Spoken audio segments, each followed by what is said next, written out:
नमस्कार, मैं डॉक्टर शिल्पा मेहता, राजकीय महाविद्यालय नाथद्वारा सहायक आचार्य इतिहास।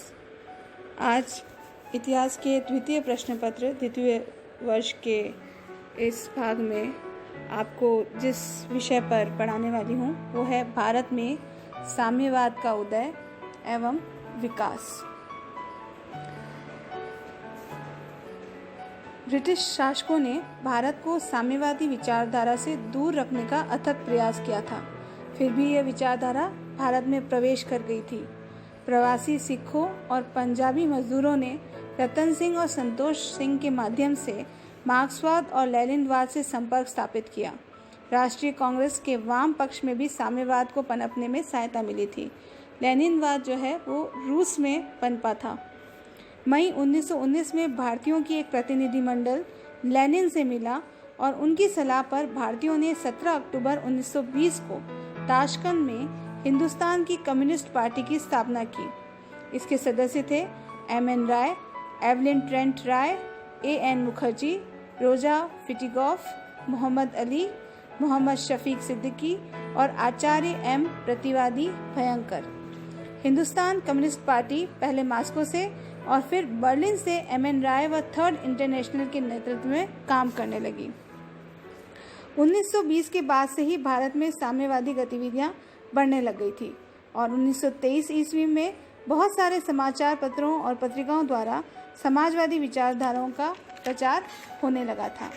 इसी प्रकरण में अलग अलग जगहों पर कम्युनिस्ट ग्रुप की स्थापना की गई। मुंबई में इस कम्युनिस्ट ग्रुप की स्थापना श्रीपाद अमृत पांडे द्वारा की गई। उन्होंने कांग्रेस कमेटी, जो वहाँ की मुंबई की प्रादेशिक कांग्रेस कमेटी थी, उसके अंदर एक रेडिकल ग्रुप भी बनाया। उन्होंने एक पुस्तक भी प्रकाशित की थी, गांधी बनाम लेनिन, और सोशलिस्ट नामक एक साप्ताहिक का प्रकाशन भी उनके द्वारा किया गया था। इस ग्रुप का कार्यक्षेत्र कपड़ा मिल मजदूरों के मध्य था। दूसरा जो ग्रुप बना था वो कलकत्ता में बना था, जिसकी स्थापना मुजफ्फर अहमद और काजी नजरुल अहमद के प्रयासों से हुई। इन्होंने नवयुग का प्रकाशन किया था और साथ ही साथ इनके द्वारा भी बहुत सारे लेख प्रकाशित किए गए थे। मद्रास में कम्युनिस्ट ग्रुप की स्थापना मायलापुरम सिंगरावेलू चेटियार द्वारा की गई। लाहौर में गुलाम हुसैन द्वारा की गई और इन सारे जो कम्युनिस्ट ग्रुप थे इनका जो संबंध था वो कम्युनिस्ट इंटरनेशनल से इनके द्वारा संपर्क रखा गया था। इसी कड़ी में आगे वामपंथियों के खिलाफ एक कानपुर षड्यंत्र केस भी किया गया। 1924 के आरंभ में ब्रिटिश सरकार ने ऐसे डांगे, मुजफ्फर अहमद, नलिनी गुप्ता और बहुत सारे अन्य साम्यवादियों के खिलाफ कानपुर में एक मुकदमा चलाया जो कानपुर षड्यंत्र केस के नाम से प्रसिद्ध है। अभियुक्तों के खिलाफ दो आरोप थे। अभियुक्तों के पहला आरोप था कि अभियुक्तों के माध्यम से कम्युनिस्ट इंटरनेशनल भारत में अपनी शाखा स्थापित करना चाहती है और साथ ही साथ ये भी आरोप था कि ये लोग मजदूर किसान संगठन या मजदूर किसान पार्टी की स्थापना का प्रयास कर रहे थे। कानपुर षड्यंत्र केस के कुछ दिनों बाद ही उत्तर प्रदेश के एक सक्रिय कम्युनिस्ट ग्रुप के नेता सत्य भगत ने 1 सितंबर 1924 को कानपुर में कम्युनिस्ट पार्टी की स्थापना की थी। इसका एक संविधान भी तैयार किया गया और इसका उद्देश्य था संपूर्ण स्वराज्य को प्राप्त करना और एक ऐसे समाज का निर्माण करना जिसमें उत्पादन और धन के वितरण पर सामूहिक स्वामित्व हो। इस पार्टी का कम्युनिस्ट इंटरनेशनल से कोई संबंध नहीं था।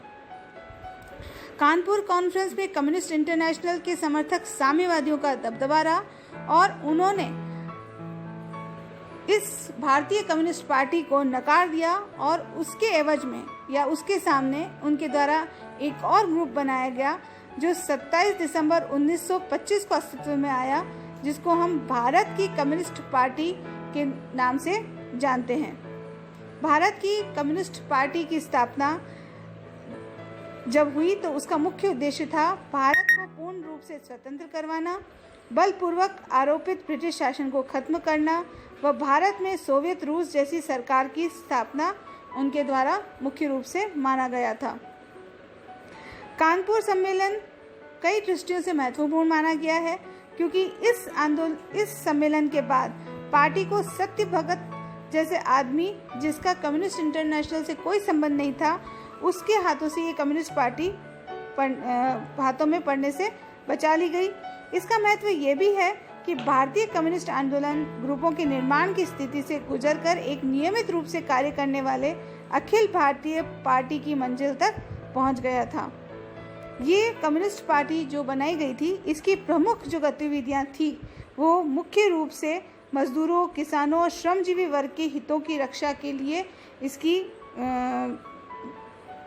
इस संगठन का गठन हुआ था और इसकी आड़ में ये लोग अपनी गतिविधियां चालू रखते थे। ऐसा ही इसी प्रकरण में, इसी कड़ी में हम एक और मेरठ षड्यंत्र केस भी देखते हैं। 1927-28 में कम्युनिस्टों के नेतृत्व में देश के विभिन्न हिस्सों में मजदूरों ने अनेक हड़ताल की। इससे ब्रिटिश सरकार और भारतीय पूंजीपतियों में घबराहट फैल गई और उन्होंने सरकार पर दबाव डाला कि वे कम्युनिस्टों के खिलाफ कड़ी कार्रवाई करें।